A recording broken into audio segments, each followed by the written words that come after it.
Welcome to Talk Dirt to Me, where two farmers shatter myths and take on the top issues facing America's farmers. Here's your hosts, Logan and Bobby Lee.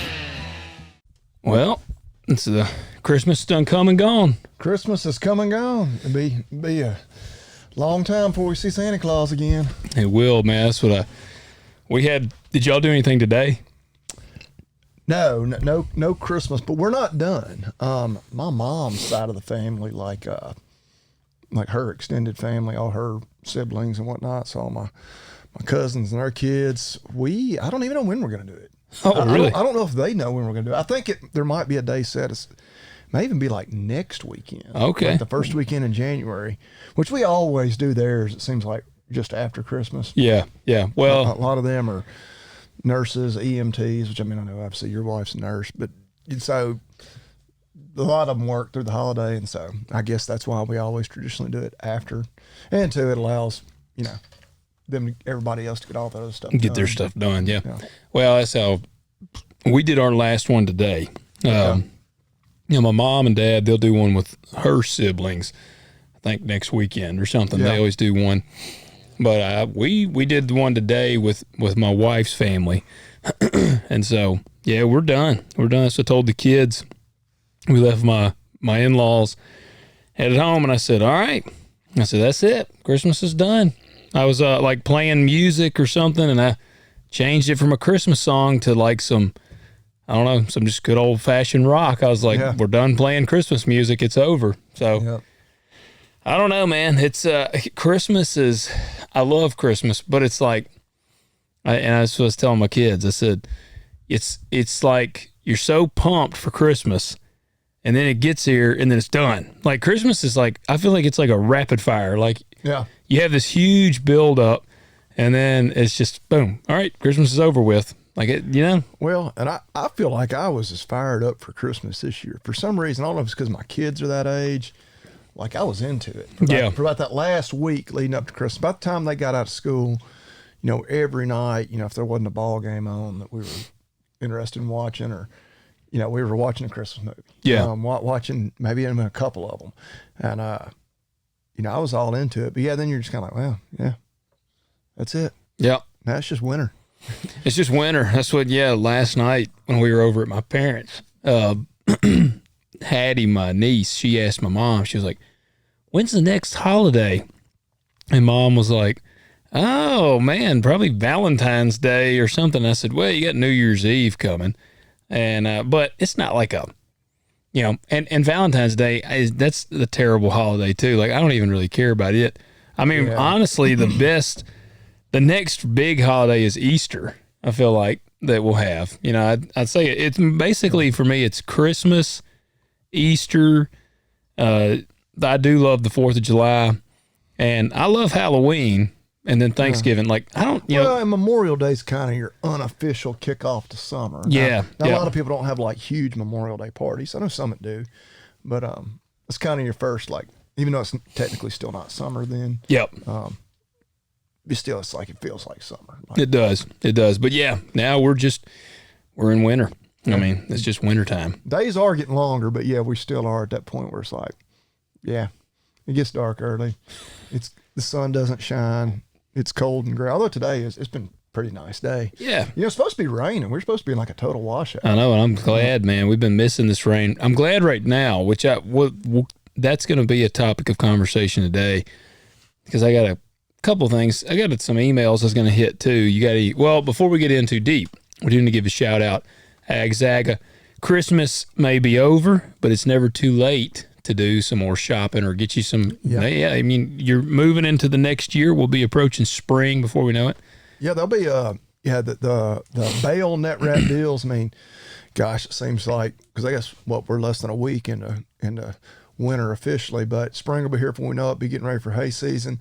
Check out those deals in the bale net wrap. But Santa Claus did a little shopping at Agzaga. Yeah. Actually, I was telling you, I even got a hat from him. All right. But I ran out of the house in a hurry. We're recording early today. It's afternoon. That's why for those of you watching can see we're enjoying a cold brewski instead of our Yeah. So it was a little early in the day maybe to be hitting hard liquor. Yeah, yes. Maybe tonight. Maybe tonight. I got, my mountains are blue. What are you having? I am having the Yeehaw Brewing Company Vol Lager. Interesting. Yeah. Is that to celebrate the game from this weekend? We'll celebrate. Yeah, the basketball team won again. How are you handling the Ohio game? Oh, I mean, it was what it was. Were you angry? Were you like screaming and throwing stuff? It's like I wasn't mad. I was just disappointed. Yeah. Typical dad line. Yes. Yeah, I wonder. Guys, I'm not mad at you. I'm just disappointed. Hell, the fans brought it. Like, it was unbelievable. Like, we had like 40,000 fans there on the road. And I had a couple that were there. I knew a bunch of people that were there. I was jealous at first, and then about 10 minutes into the game, I was like, glad I'm sitting at home. Yeah, glad you ain't sitting in 15-degree weather to watch that beating. Yeah, Ohio State's good. I mean, and obviously I have kind of recency bias after watching that, but and this may sound like hyperbole, but no, if they play like that, I don't know how anybody can beat them. Yeah. Whoever wins between them and Oregon just got totally shafted. Number 1 overall seed, the only undefeated team in the field, and their draw is their first game after the bye is they get Ohio State. Probably the most talented, most expensive roster in the country. You know, reportedly, you don't ever know for sure how much they paid on that NIL stuff or whatever. But going into the season, they were everybody's pick to win it. They had more talent than anybody. Maybe them in Georgia. But Georgia's quarterback's hurt. So I think a lot of the other teams are kind of pretenders still. And so I think whoever wins that Rose Bowl game is got to be the favorite to win it all. Yeah. Yeah. Well, the basketball team is undefeated. Well, true to my word, I did not watch Saturday night. Yeah. We got home and I was going to turn it on for a little bit because I pulled up on my phone. I was like, well, I'll check the score. And it was 10-7 or no, it might have been nothing to 21. Yeah. I was about to say it was 21. And then we cut it to 21-10 at halftime, and we got the ball at start third quarter. She's like, all right. Yeah. If we can then go down and cut it to 21-17, we got ourselves a ball game. But no, they were better than us. I mean, it was just you could talk about all kinds of things, but no, they were better than us. We didn't get beat for any one reason. But yeah, well, yeah, I think basketball season now. Basketball season, and I'm weird because I'll pull for Tennessee, but I like Memphis too. I pull for both. Oh, basketball, yeah. And even football, like they're the local team. Yeah, it's like I support locally, and like our people outside the area probably don't give a rat's ass, but it always kind of irks me how a lot of Memphis fans just hate Tennessee. Yeah, and I understand, like it's kind of the little brother type thing, and like no, I have a lot of family and friends that went to Memphis. Like I generally want Memphis to do decent, other than on the rare occasion when we play, each other, but. The Memphis, I got family that's Memphis fans, and they hate Tennessee with a burning passion. And I've told my wife, but I do know some Tennessee fans that hate Memphis with a burning passion. And that's where I'm like, Marcy and I have talked about this. Like, I don't understand that. Like, I live in Tennessee, and Memphis is also my local team over here. So I pull for Tennessee, I pull for Memphis. When they play each other, honestly, I don't really care. But typically, I pull for both teams. So I'm like, why do they got to hate each other? Never understood that. Well, from Tennessee fan standpoint, just on basketball, and again, not to get too far down into this, but the way Penny acted the last time, or maybe it wasn't the last time they played, but when Tennessee came to Memphis, it kind of was, he was just acting like a little bitch towards Rick Barnes. And so, because when Memphis hired Penny, I was like, oh, hell yeah. Like, it fired me up as a Tennessee fan just because, I grew up, watching Penny play for the Tigers, and that's going to be great. And he kind of disappointed me the way he acted there, because I was like, dude, there's no reason to be like that. And anyway, whatever. Yeah. But yeah. So what's been going on the farm? Man, not a lot of anything besides working on insurance stuff. And that's actually kind of one of the big things I want to hit on in this episode is, before we do that too, though, I need you to hit that like button, hit subscribe. Comment to us. We got some awesome commenters on YouTube. I'll give them a shout out real quick because we got some repeat commenters, and that's always awesome. Let me see here. So on our last episode, we got Doug Page. Keep it rolling, good men. Sorry I can't give a review on Spotify because I watch your podcast here on YouTube. Doug in Iowa. Man, that's all right. That's just fine. Hey, we don't care where you watch it. But if you do watch somewhere where you can leave a rating and a review, do it. On YouTube, hit the subscribe, hit the like. That's right. Leave a comment. Yep, we always appreciate them. I do want to read this one. So, man, sorry. This is episode 113. Now, we're on episode like 162 or something now. Yeah, we're even beyond that, I think. Maybe even like, we're in the 160s anyway. Oh, yeah, we're at 165. This is 166 we're doing right now. So, I'm going to be honest with you, I don't remember much about this, but do you remember Robert Warren?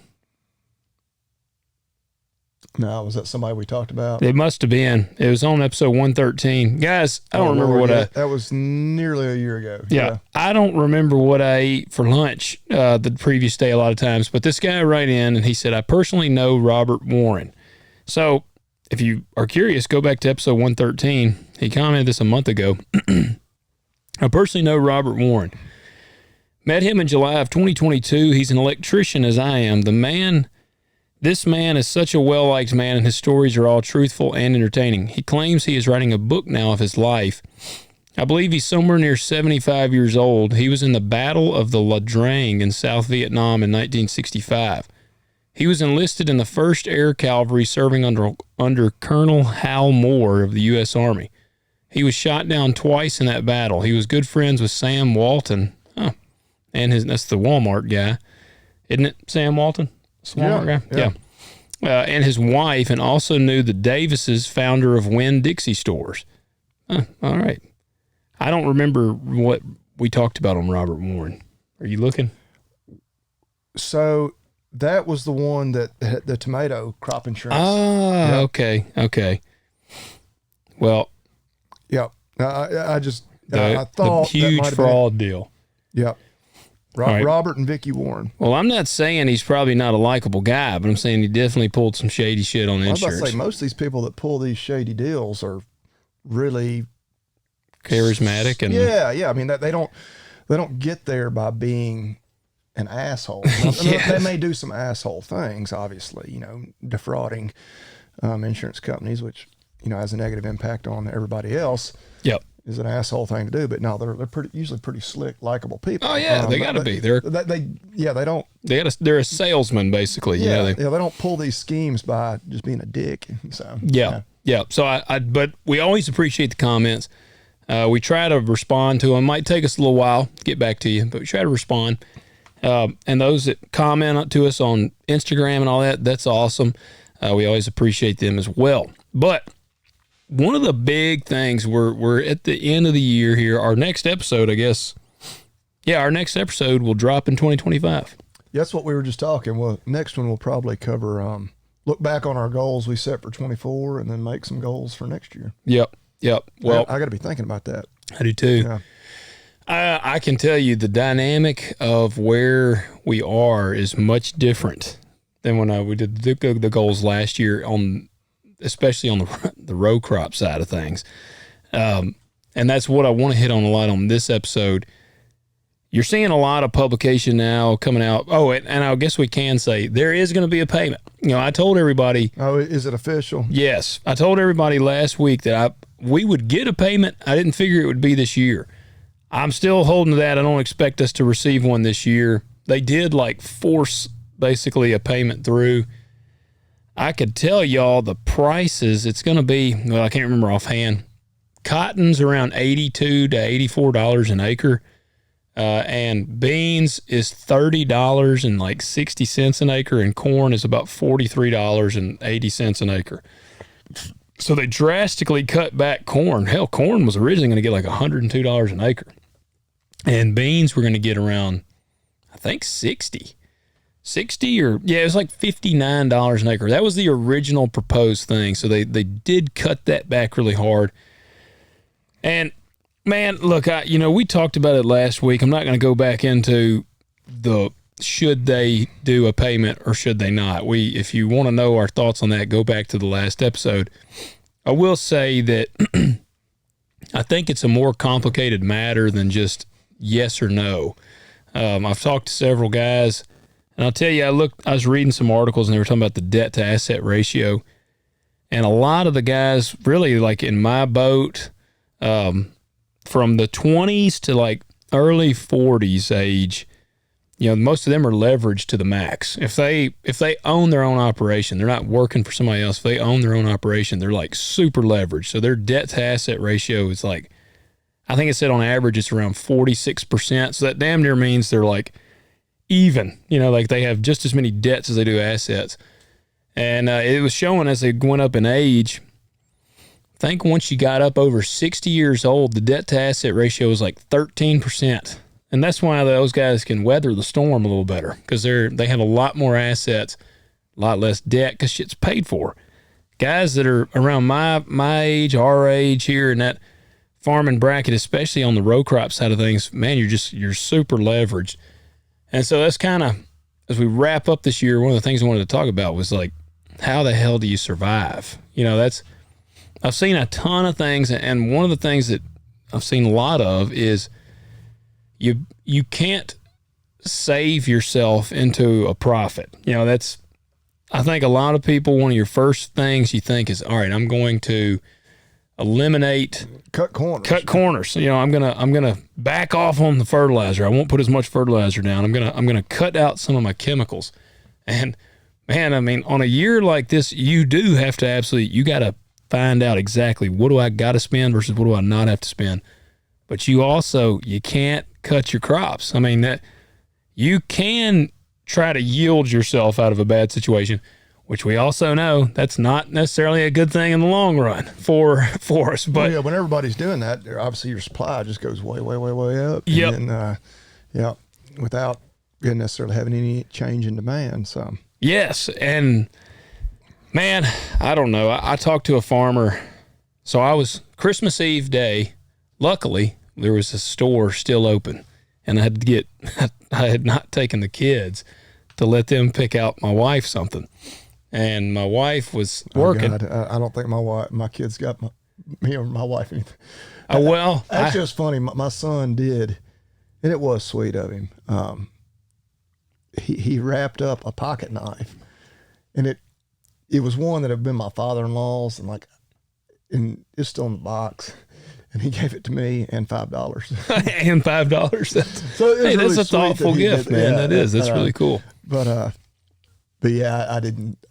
My wife didn't take them to buy me anything. I didn't take them to buy. We usually do. I usually take them, let them pick her out some stuff, and she'll take them, let them pick me out something. Because me and her don't get each other very much anymore. Like my wife and I didn't either. Every present I unwrapped for myself was stuff that I just bought. like random stuff that I would bought for like the last month. I'd be like, that's close to Christmas. Hey, I don't have to use this right away. How about y'all wrap this for me? Yeah. My daughter thought that was so weird that I was giving her stuff to wrap. Well, it just adds to the Christmas spirit there. Because she wrapped all our presents this year. Really? But she'd be like, well, who's this one for? And I'm like, well, it's for me. From me. Yeah. She's like, it's for you, but you know what it is. I'm like, well, yeah, because I ordered it.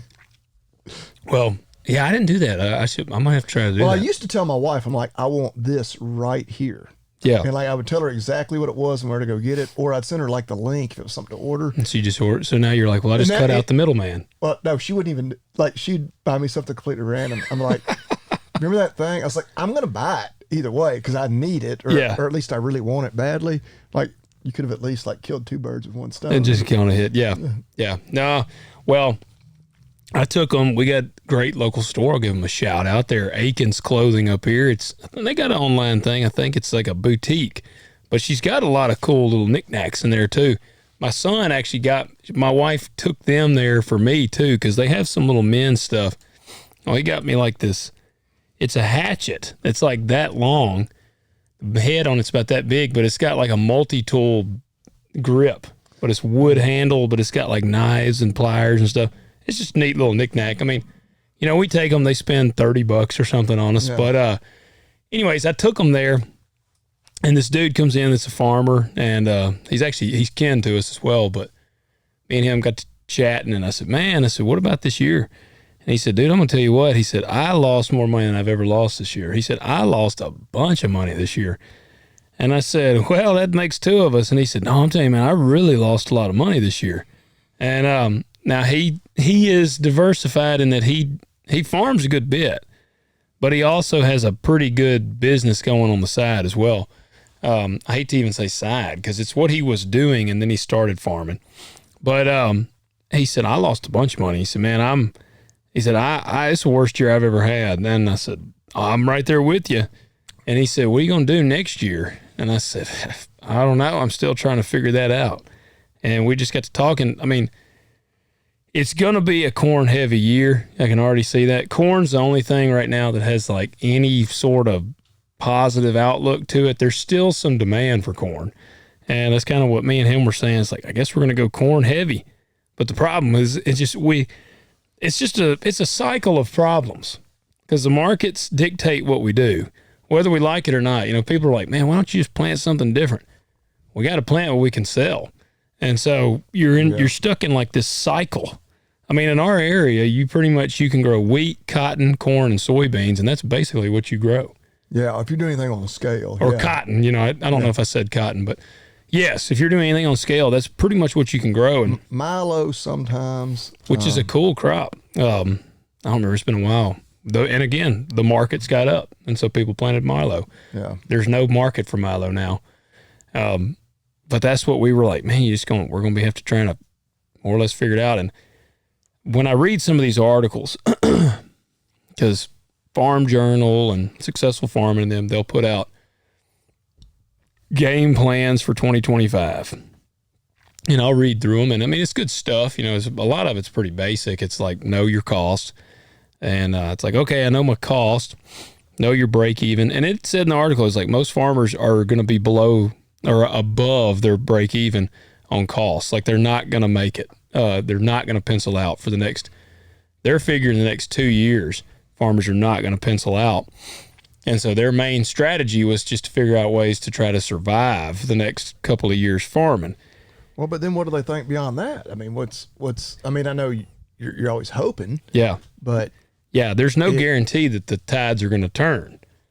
Yeah. But I guess it's like a thing where if you can figure out how to survive them, see, it'd be like a lot of guys maybe in that span could get some stuff paid off. I don't know. I mean, like I said, I'm still very much, I'll tell you my strategy. So I am going to try to cull some equipment that I think I can shed and not have to deal with a payment on. Only downside of that is the equipment market is terrible. So that's going to suck there selling anything. So it's like, you're screwed to sell anything. I just sold a tractor about. Did the dude buy it? Yeah. I got he talked me down a little bit. He really lowballed me, and I was like, I stood pretty firm. I think a little less than what I had it listed for, but yeah. Well, I mean, there's some like, I feel like probably I feel like those tractors might hold their value a little better right now than the big stuff. Yeah, it may help because like that size tractor is more for like hay and cattle, and like cattle's pretty good right now. He's a big hay and cattle guy. And I don't know, which I got to turn around and replace it. Now, my strategy is I don't need. I mean, because that was my second tractor, my two. So I've got until May basically before I have to have another tractor. And even then, like I really just about have to have another one by then. But I'm going to try to be really patient. Yeah. And I'll probably by this time next week have already picked one You'll out. have bought one. Yeah. But now so it's kind of like I'm buying right back into the same market. So well, and that's where, like, if I sell my sprayer, I'm gonna probably take a beating on my sprayer. Which sprayers are a little better. I'll tell you, the worst thing to sell right now is a damn combine. Combines, you are gonna get slaughtered if you sell a combine right now. The prices are awful on them, like just dropping.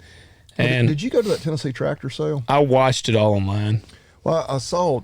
I guess your dad. I don't know if he went or if he was watching. He was watching it. Because I was just he had written down some of the sale prices. I was looking at that catalog and I was like, okay, tractors, like, all right, damn, that's a lot of money, kind of thing. Then I got to the combines. I mean, I'm not in the market for a combine. I've never have been. But as I was looking at the prices, I was like, whoa. You were like, man, I might buy a combine. Like those look off to me. Those look cheap. There was a 680 in there that had about as many hours as mine does right now. I think it was like a year or two older, but it sold for $50,000. Yeah. That combine a year ago would have been $150,000. Good Lord. Yeah, I texted the salesman because I was watching it. I damn near, because I've got it unlocked. I can do the online bidding. I almost bid on the thing because I was like, damn, I'll sell mine and get to that one, but then I got to sell mine. If that's the market, then what are you going to be able to sell yours for? Yeah, and so I texted the salesman. I said, was that thing just a piece of shit, or was that like, did somebody get a hell of a deal? And he said, man, that was a good combine. He said the prices are, he said, it's awful on combines right now, the market. And I was just like, God almighty damn. And so if a guy had any funds right now, man, you could get in with some great equipment pretty cheap. But yeah, the combine market is terrible. So I don't know. I mean, I plan to keep running that combine. I had considered really dropping back in the combine, but I'm honestly I'm so upside down on this combine. I still owe so much on it. And the markets, before the markets turned like they have, that combine was still, I kind of had a little equity in it as far as if I had to sell it. Yeah. When the market's tanked now, I'm like so upside down on that combine, it's not even funny. So I was like, shit, I almost can't afford to get rid of that combine at this point. I mean, it's a great combine. It's a damn good combine. But like, if Dad and I, we've talked about probably linking back up this year.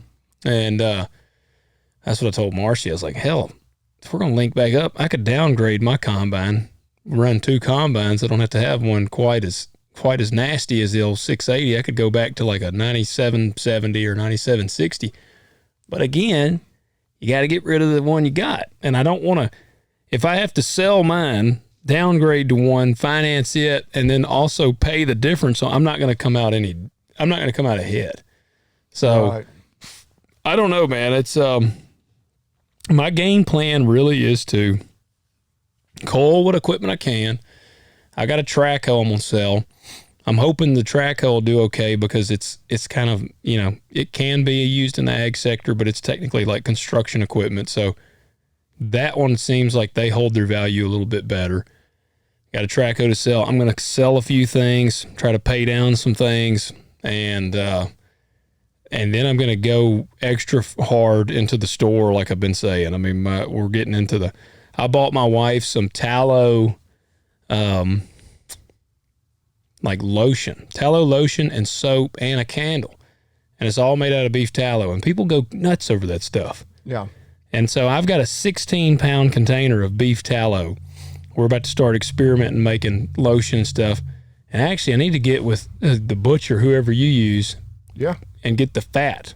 Yeah. I use a couple of different ones. Yeah. Because that's what, they usually just discard that. Yeah. But like all you got to do is on tallow, you just render it. You just get the fat and render it, and you got to strain out what meat you got left in there. But like that's what I've been thinking I'm gonna get with a butcher because I don't want to order it'd be too expensive to just order already like prepared tallow. And I mean, I don't know, maybe a situation where they can just give it away to you. I don't know. I think from what I've seen, a lot of people get I wrote down a note. You could get about 3 pounds of tallow of the fat for like $9. Just raw fat. Yeah. That was around $9, which is $3 a pound. Yeah. Yeah, which is pretty cheap for it. And you just literally cook it in a lot of people just cook it in you can cook it in a crock pot or whatever, and then you just strain it. You got fresh tallow. So we're going to go hard into that because, man, I'm just telling you guys, we get all the questions, and I'm being realistic here. I'm not trying to be a Debbie Downer. Because I'm also, as I approach into a new year, and we're talking about seed, I find that excitement building up of, all right, I get to plant and get to see crops grow. I still love all that aspect to it. It's just not profitable right now. And so if if you're a guy that's like, man, I just want to be a row crop farmer, this is one of them times I'm going to tell you 100% you don't need to get into it right now unless you're going to go work with somebody. Because, man, it's a dangerous time to try to enter the arena. Right now is, you need to go ahead and start off at a niche. Like don't try to go into, a large scale commodity. Like, because there's a lot of people like you're saying, like, they're already doing it, that are trying to get more into a niche. Like, it makes more sense because a lot of times, of course, you're doing that on a much smaller scale, doing vegetable crops or, just something very specialized. And find a market, and then, or look at it from that standpoint. Like, what is there a demand for in your area that's not being fully met? Yeah. And that's what you need. And heck, it might not even be within ag. I was going to say, you might be plumbing. Honestly, it might be you have no plumbers. Exactly. Like, I know this is an ag show, but right. Oh, yeah. And like around here, absolutely, with all the growth, just population-wise in all our area. Well, that's like, pretty much any type of trade there, plumbing, HVAC. One of the podcasts, I don't remember if it was Sharky or what, I was listening to it, and this was a big operation. And they, if it was Sharky, I know you heard it, but the dude, they're big farmers, but they have like their own electrician company. I think they may have even had a plumbing outfit. Like, they have all these businesses that are completely outside of the ag realm that they own and they started, but that just supplements the income so that, it's when you have a bad year, you can weather the storm with those. When you have a good year on the farm, then it pays off because, look, I'm going to tell you, if you work all the time just to fund a farming operation, but you never bring in any money from the farming operation, then by God, you don't need to be farming no more. Yeah, the fun goes away pretty quickly. Yeah. Even like for me, doing it on the side where, my primary income is off the farm, and a lot of the benefits of the farm to me are just, hey, it paying for itself, paying for the land, allowing me to keep doing it. Kind of a stress reliever for me. Yeah. Stress creator sometimes. But, at the same time, especially like my wife wants to travel and whatnot, I'm like, well, can't really go anywhere for spring break because we're calving. Yeah, I hate to go anywhere at that time of year because it's a pain in the, we got whatever. And it's like, man, if it really is tying me down this much and I'm not really making any money, why am I doing this? Yeah. Now, what if you were exact same scenario, but every year you're having to pay out of pocket $30,000 just to keep it floating? Yeah. So I'm pretty much like, I'm just running basically a dude ranch for myself. Like, yes. Like I'm your veterinarian job, you're having to pump $20,000 to $30,000 a year into, you're just losing 20 to 30 grand on the farm. Yeah. No, and of course I do use my day job as a vet to fund some stuff on the farm, but it's funding our growth. Yeah. And it's not like, it's just helping cover all my. And you have years where the cattle make you money. Oh yeah. Yeah. So that's the thing. Like, man, I've talked to some people and we've read some awesome emails. We have awesome. And I'm making millions of dollars on YouTube. Exactly. Yeah. Bobby Lee has surpassed Millennial Farmer. But no, I'm making, I don't even know if I'm making millions of pennies. No, I'm sure I'm not even doing that. Well, but I hear some of these people I see on Facebook, they'll share their story and they are literally, I can tell from their story, they work a full-time job to pay so that they can farm. And they're not even funding growth at this point. It's actually just to keep the farm afloat. I know everybody hates that term, but that's hobby farming. Mm-hmm. Like literally, that's like you working a full-time job so that you can afford to have a badass bass boat and fish a lot on the weekends, or play golf or hunt. Like that's the kind of the definition of a hobby. Like, I got this hobby I spend a bunch of money on. That's true. If that's what you want to do, I don't guess that's a problem. It's not at all. Heck, I enjoy farming, but we want to. But but I think that's the thing for me versus like deer hunting. Deer hunting's a hobby of mine, and I've spent a lot of money deer hunting. Zero chance, like no matter how much meat you put in the freezer, it's not cheaper than just going to the store. Yeah. And then the time you spend. But farming is the amount of time you put into deer hunting. Farming is a 10x or 100x the time that you spend. So I don't know, man. I think some people, man, they kill themselves just trying to do this. And I get it. Like I said, it's in my blood. Well, and you'd be crazy like in any other business. Like we say it all the time. Like I don't show up to the vet clinic every day to break even. Yeah. Like I can break even sitting on my couch. Yeah. Like, I mean, that's so, yeah, why? And I guess that's the thing. Like, and I worry about it, like looking at you and looking at our dads, whatnot, like, what are we going to do this next year? Because I mean, it's like, you can't, like, it sounds crazy to just say, we're going to let everything lay out. Yeah. But if it's penciling that you're going to have a loss per acre, for every extra acre you work, you're going to lose an extra $10, $20, $50 an acre, or whatever. Like, at what point do you say, you know what? And it's not looking necessarily great for the year after or whatever, where you're like, I just need to keep this land in production so that when things do come back, I'm not, I hadn't given up a bunch of rented ground that I'm not going to be able to get back, or let a bunch of my own ground grow up. But at what point do you say, hey, yeah, I'll lose a lot less money if I work half the acres? I mean, I don't know. And I wish there was a good way to say, all right, we're going to, maybe do you do some type of cover crop? I don't even know. That's kind of a crazy thought, but let it go fallow for a year or two. And well, if logistically you were set up, you could graze cattle on it. That would be the thing. And you could, and I've thought about that at times, because you can plant annuals like sorghum, Sudex, millet, different forage crops. But then, like around here, what are you going to do with them? Yeah. There's not a huge hay market. Like, even if you're like, well, we'll plant it and we'll cut hay off of it. No dairy around here to really have a big demand for if you want to chop it for silage. You got to get rid of it. Yeah. Now, the cheapest way, is buy you a bunch of lightweight calves, dump them out there on it, let them turn it into pounds of beef, and then sell them, 3 or 4 months later. But, right, you're talking about enormous infrastructure cost. And it'd be one thing if it was all already fenced off and like, oh yeah, we just back a truck up and open a gate and kick them out and be sure they got somewhere to get water and mineral. I got a few farms. If it was fenced, should I do that? I got a couple of farms that would be perfect, man. Like they would be great farms for that. The soil. Yeah. It is phenomenal for the soil. Like, especially like marginal ground, hill ground farms just aren't real productive.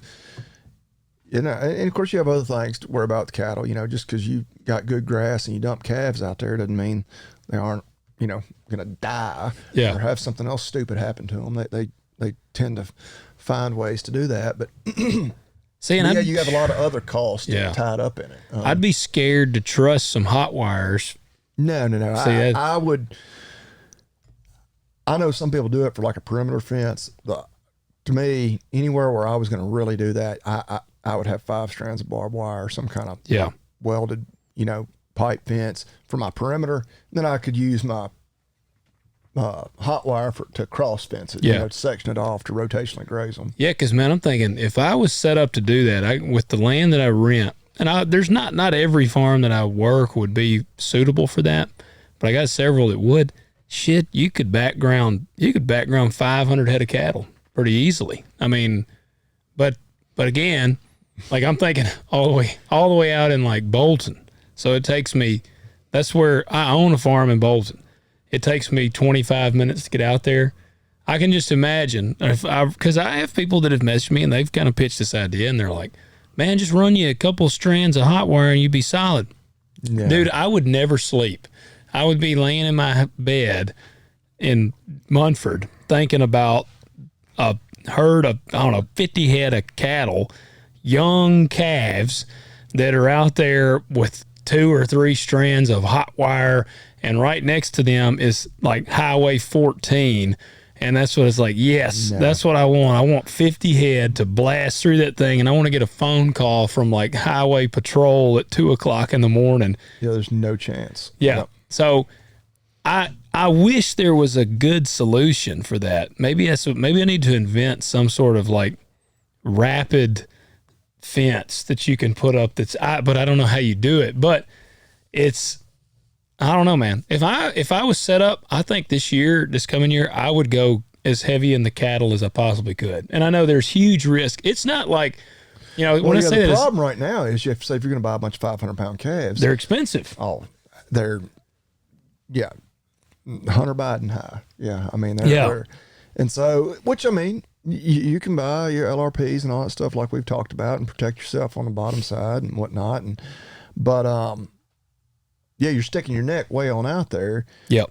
And you got several months to wait, and you're hoping that market doesn't take a dive before you get them sold. So, yeah. And the hard part from a row crop perspective to that is, honestly, I would have to background 200 or 300 head to like make it carry over much, like, to make the kind of cash flow that I would want to generate from the row crop perspective to carry some things. I feel like I'd almost have to run 200 or 300 head of cattle.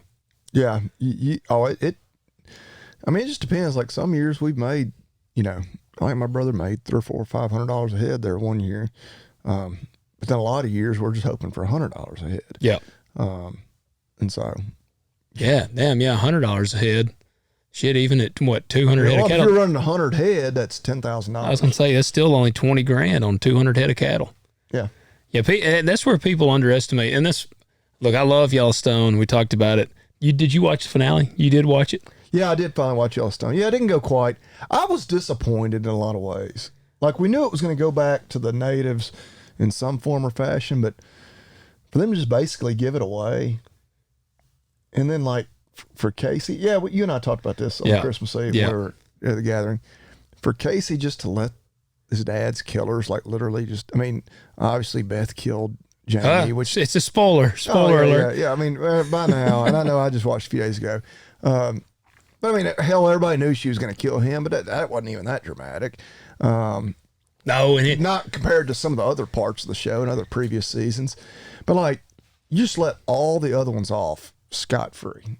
I guess they got totally scared. Well, they got the land deal or whatever, but like, Casey just turned into such a pussy to me. Like, I don't know. Yeah, well, compared to what you like, he's an ex-special forces. Like, this dude is going to just come out and just.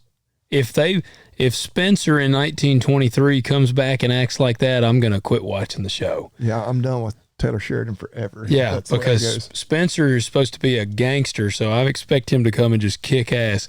But I say all that to say, that's one thing I like about Yellowstone, though, is it shows like, or not necessarily like, but what people, this misconception, and they see those cattle, they see the money they make. People don't understand, like, the sheer volume of cattle it takes to make a lot of money. Well, that's what, and like Rips, that one quote is like, all right, over a 10 years time frame, you're going to make money 3 years. You're going to lose money 3 years. You're going to break even 3 years. Yeah. So that leaves you 1 year to try to make or break whether or not that 10-year span was profitable or not. Yep. And it's pretty accurate. Well, because the cattle industry is very cyclical. Prices come up and they come crashing back down, and that's the advantage of a row crop operation, having cattle and row crop, is that you generally can catch the high on one end of the spectrum. Like we've talked about, when like our prices being down is good for the cattle industry because then your feed costs are a little cheaper. And it's kind of been, doubly good for cattle right now because feed is cheap. And that helps cattle prices, but also there's not many cattle. Like, supply is down. We're not like the row crop side where we can ramp up production just the snap of a finger necessarily. How much more could you run double the numbers? Do you have the land to run double? Me? Yeah. Right now? No, I'm running all the animals I can. Gotcha. Pretty much. You could maybe try to tweak a few little things here and there, or be more aggressive with your fertilizer, how you're rotationally grazing, and maybe squeeze a few more animals in here or there, but no, I'm running what I can run on my. I know we've talked about this before, but how many head would you run on an acre? Is it 1 or 2 head an acre? So talking about like 500 pound stockers? Yeah, in our area.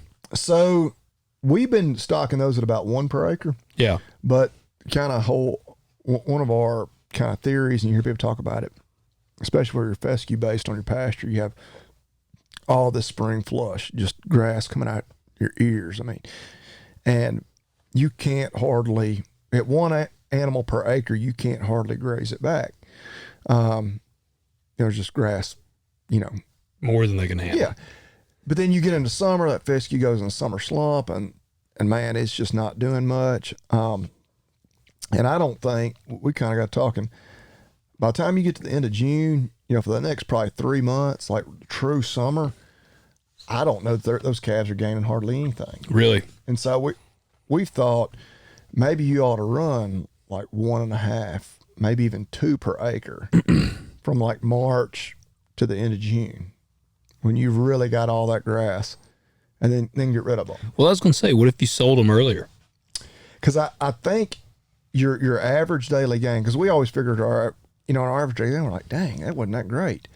But I bet if you went ahead and sold them, now obviously they wouldn't get quite as big. Yeah. But they do most of their gaining, in those first few months when you got just grass galore.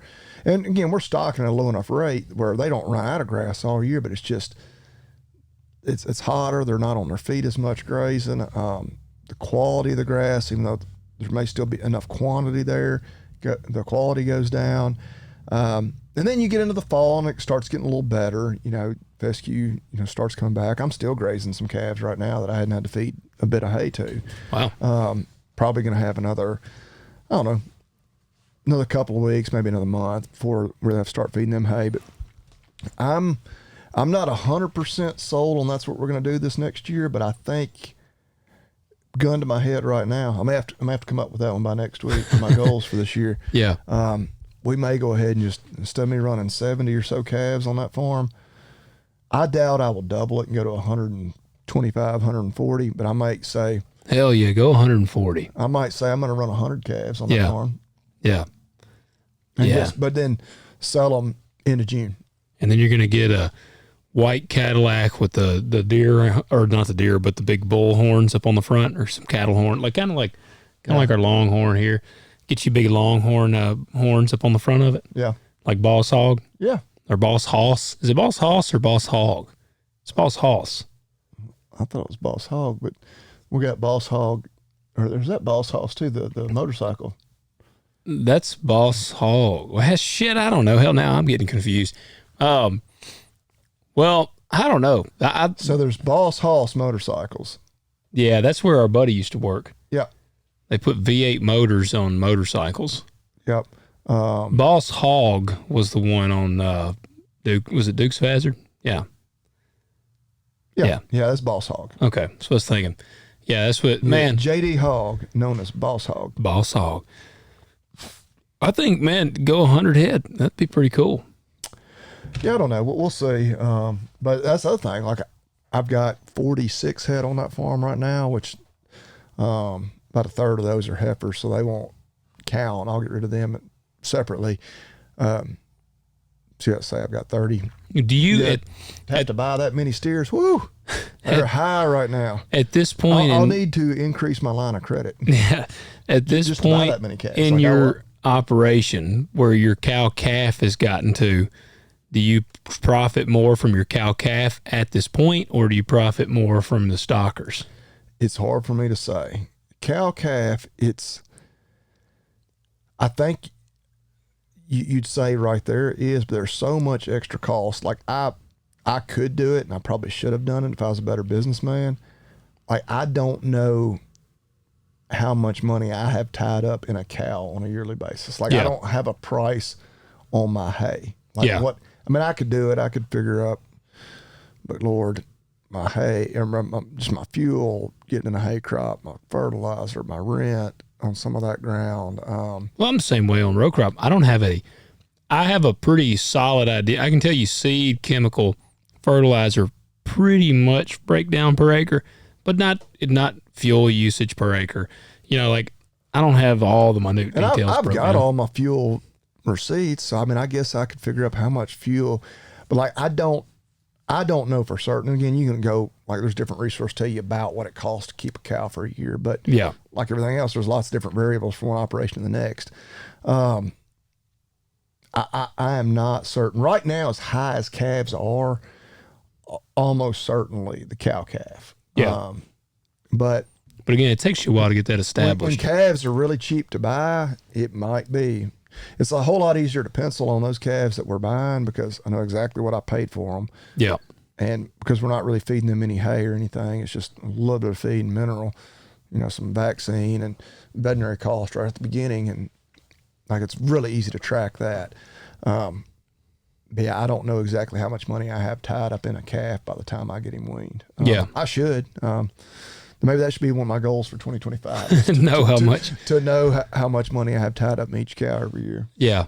Well, that's, I like, the thing I like about the cow-calf is I just like seeing cows out there. Like I just enjoy seeing cows. Like you do, but like with what my brother does, because he owns 0 cattle today.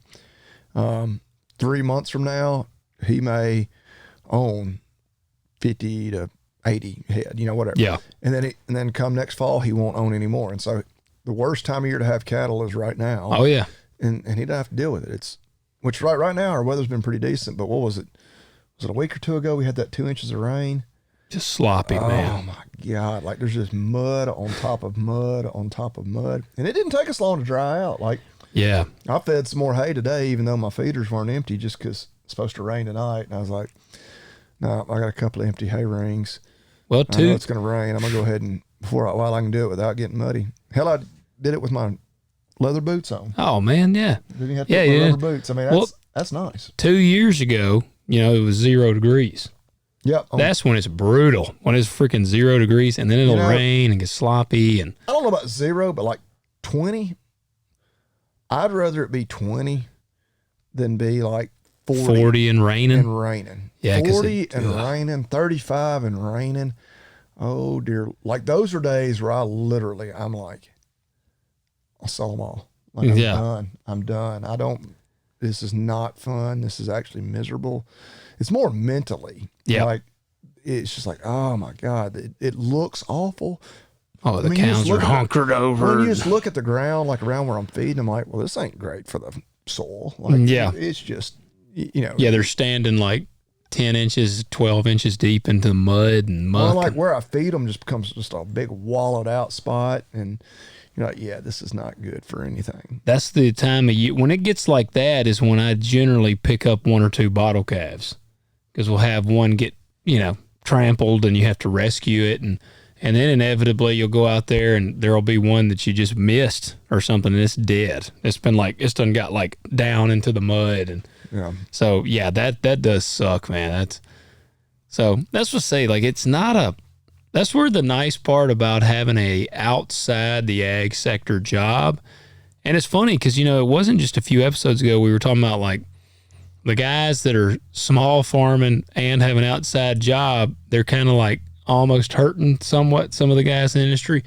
But at the end of the day, it's kind of like, hey, you almost have to now. I mean, the dynamic of ag has shifted and changed so much that unless everything you have is paid for, I just don't know how you do it. Like if you have all equipment paid for, man, I'm trying to think. Like I'd like to figure out, like, if all my equipment was paid for, what would my break-even cost be? Because, like, beans today, got a text message earlier. Let me tell you what beans are. Hales Point here sent me beans are at $10.18 right now. Corn is at $4.68. So, at $10.18, I don't know. And they're kind of, a lot of the projections are saying, beans probably going to be in the 9s next year. And that's projections. Hell, who knows, man? We also were kind of projecting a mid-rally this year. Hell, I don't know. Hell, we might be seeing $13 beans next year. One of the articles I was reading, it said most average break-even on soybeans was like $11.30, and we're at $10.18 today. So what is that? If you work 1,000 acres and you cut 50 bushel an acre across the board, and 10.18? We'll just say $10.18. We'll just say $10 to make it easy. If you could get $10 today, that's $500,000. But you need 1110. So that'd be, I mean, you'd be 55 grand shy on, I mean, just $1,000 or 1,000-acre operation right there. So, man, I don't know, man. And then if all of a sudden you only cut 40 bushels. Oh, dude, yeah. You lose your ass. Which is what hit everybody this year. You know, yeah, if you got to. People were needing a 65 bushel crop to yield their way out of bad prices. And Yep. Yeah. Yeah, if you need 55, so let's say you needed 1,000 acres, 1110, times 50. That'd be 555,000. So if you had to make 555,000, but we have another drought. Because I was reading that, again, the weather patterns are still kind of screwy too. So they're like not sure. Let's say you cut 40. So you got 40,000 bushels at 1110. Even if you got the 1110 price, you're literally $111,000 shy. So if you were at the $10 mark today, you are $155,000 in the hole right there. That's pretty bad. Yeah, on only 1,000 acres. Which, 1,000 acres is a good size operation, but there's a whole lot of people working 3 or 4. Yeah. 10,000 acres. And yeah, I don't know. I'm glad I'm not in y'all's position because, yeah, I don't know. Like, I know it goes against, I mean, farmers farm. That's what you do. Yeah. But I don't know. Is there at any point where you would consider saying, like, all right, this farm is normally very marginal. I'm just going to let it lay out? I don't know because I've got a farm right now that it would be, you could definitely put that question on it, and it's a pretty good size chunk of ground, but it needs lime like there's no tomorrow, but it's always on the verge of selling. So like you can't put a long-term investment into it. I can't put lime on this place because I could lose it. They just do yearly leases with more or less. I just lost 40 off of it 2 weeks ago. Sold a chunk of it. Yeah. So I can't put lime on this place. And the beans cut like 30 bushel on it this year. What do you spend an acre on lime? I mean, I know it I don't depends even, on your man. rate, but I'd have to look. I got a note. I got to think because I had 2 or 3 farms lime this year, but I'd have to go look at my little sheet and there it's wrote down. I don't even remember offhand. Lime is expensive. Now, lime does tend to benefit. Now, that farm would need a shitload of lime. Like it is. Well, and you don't see, well, like you said, you can't do that because it's not like putting out nitrogen where it's immediately. Yeah. You see the effects. Lime, you're going to see it. Over a 2 to 3 year time span. Yeah. And so if you don't even know if you're going to have that farm for that long, like, yeah, that would be And that's why if you're listening to this and you're a landowner and you do a 1-year lease on every farmer, and you just keep doing 1-year leases. You're going to have shitty ground. You are going to have shitty ground. You could have awesome ground. If you keep doing 1-year leases, your awesome ground is going to become shitty ground. And this is just me just being outside the box because I'm not in that situation. I wonder if there'd be a situation where and I don't know who this landowner is or anything, if they would understand that. You'd be like, hey, look, I understand you're wanting to sell it. You could also understand I'm wanting to lime it. How about we do this? I'm going to lime it. The whole thing just like it should be. Yeah. If y'all happen to have some billionaire come in here and want to buy the whole damn thing or half of it or whatever, let's have a contract where you would pay me back for a certain percentage of the lime or whatever, so that I'm still making the farm better because we know odds are it's not going to sell, immediately all right away. But if it does, because otherwise I'm not going to do this. And the ground's just going to get shittier and shittier. And, it's not going to be worth a damn as a farm eventually. You could negotiate something like that. Whether or not you'd get them to do it would be the tricky part. But that's something you could do. I'm sure that all depends on the landowner. Like it does. Someone will probably be like, oh yeah, I totally understand that. Yeah. I appreciate you doing that. And others will be like, no. Yeah, no, and that's the thing. There is so many, and there's so many different ways to skin a cat when it comes to a lease. Man, there's guys that do 10-year leases. I've never had a 10-year lease. That would be awesome. A 10-year lease would be freaking awesome. Because then, I mean, like, man, if I get a 3-year lease, then I go ahead and I'm planting lime, and I'm gonna invest into a farm if I'm getting a 3-year lease. I've had a few 5-year leases. You're really comfortable investing in a 5-year lease. But like some of the big guys, I've heard of them getting 10-year leases. And I mean, that's pretty. But then like saying that 5-year lease, by the time you get to year 5, which I mean, hopefully you already negotiated like, all right, we're going to get another 5. But like in year 5, I could see if, they hadn't really made you any promises, like, yeah, we'll just talk about it when it runs out. Well, yeah, I'm probably not putting as much into it by year 4 or 5. Yeah, you need to know that you're going to get it. And I mean, we ran into that situation on some ground that's actually owned, I guess, government ground that we work. It comes up for bids every so often. And Dad had just limed it, like literally, like it actually had just been limed like the week, and we didn't know anything about it. Well, it came up for bids, and we thought that y'all didn't know the bid was coming back up. No, and it came up for bids like the week after they spread lime on this place. And Dad went and talked to him, and he was like, hey man, nobody even contacted us. We should have been contacted and let known something, because he's like, I literally just had lime put down on this place. And so they went back and forth, and that's what they actually agreed. They said if we didn't get it, they would reimburse him for the lime. So you can negotiate some stuff like that. It just all depends on what they're willing to do. But yeah, I would have to have something like that in order to put lime on a place like that. But man, I don't know. I mean, I'm still very much like unsure of what we're going to do this year. And that guy that I talked to, that I was telling you I saw in the store, he pretty much was the same way. Now, he does have a good business as well on the side. Now, I don't. I mean, we got the farm store, we got potential, but it's really not, it ain't enough to where it's like the farm could just shit the bed and I'm still going to be all right. Like I really need the row crop to generate some funds.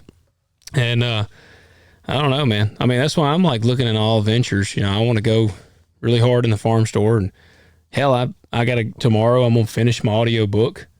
And, if everything goes well, dude said he's got 3 more ready for me.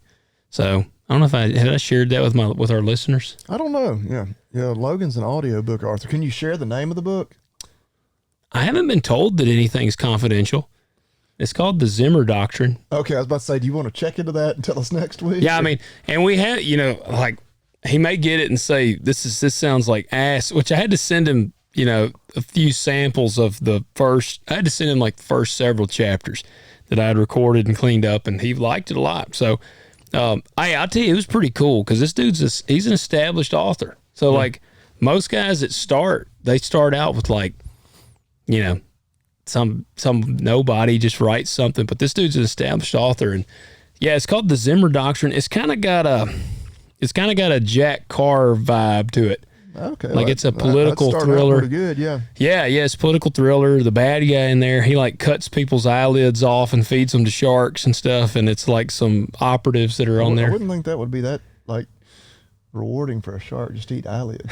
No. He eats the people, but he mutilates them first. Oh, he cuts their eyelids off, then feeds the people. He like mutilates them. He like feeds them their eyelids. That would be, that wouldn't do much for a shark. I doubt that would even get the shark. I was gonna say, they might just watch that float or drop by him. Yeah. But no, and there's some operatives involved, and it's the dude's a former Marine. He's actually a Tennessean that wrote the books. He was in the Marine Corps, and yeah, man. Yeah, C.G. Cooper's the author's name.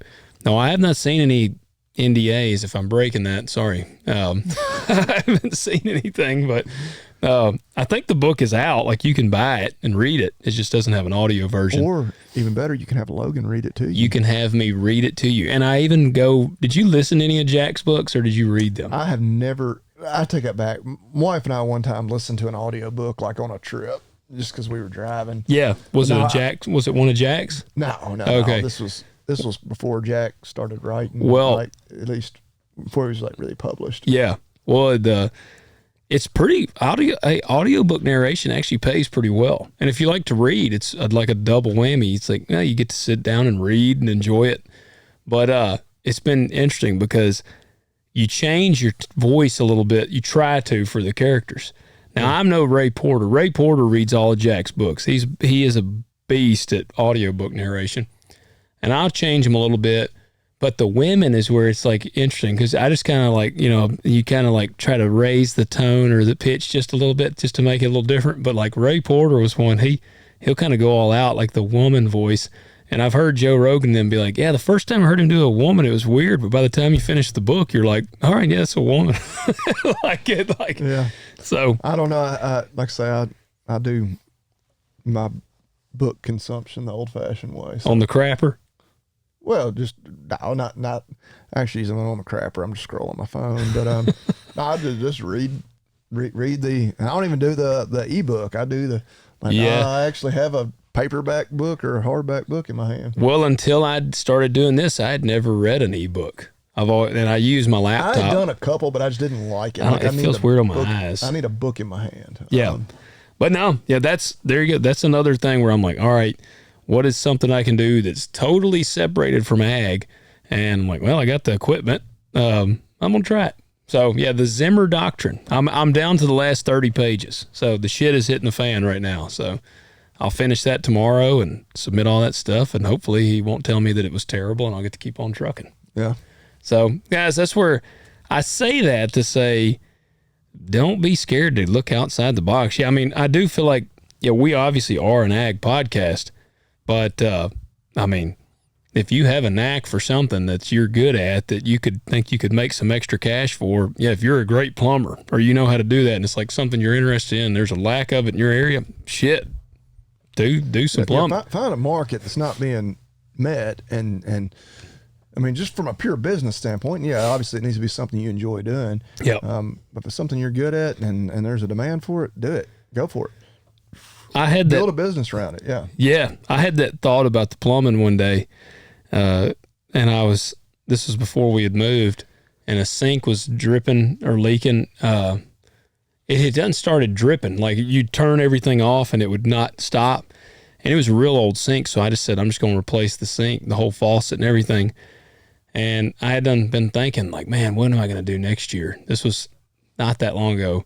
And I said, I might could try some plumbing, because I was under there working. And after I worked on that sink and replaced it it took me a little while, and I'm crammed up in the cabinet. My shoulders are like, I'm wedged in there trying to work on this thing, and shit's falling in my eyes, and trying to get the old stuff loose and I put in there. And yeah, by the time I finished that, I was like, ain't no damn way I'm going to be a plumber. I will gladly pay somebody to come to be my plumber. So find something that is not being fulfilled and do it. So now don't do something that's going to cost you, like, I feel like if it's going to cost you like an ass load of money to get into, that's probably counterproductive. Yeah, I mean, it just depends on what the potential is there. But yeah. So I don't know, guys. The big takeaway is, again, next week we'll go into our goals and stuff. The big takeaway I feel like for this one is start figuring out how in the hell to survive. In the words of Robert Downey Jr. in Tropic Thunder, survive. That's like what he says. I mean, so I don't know. What do you got for him?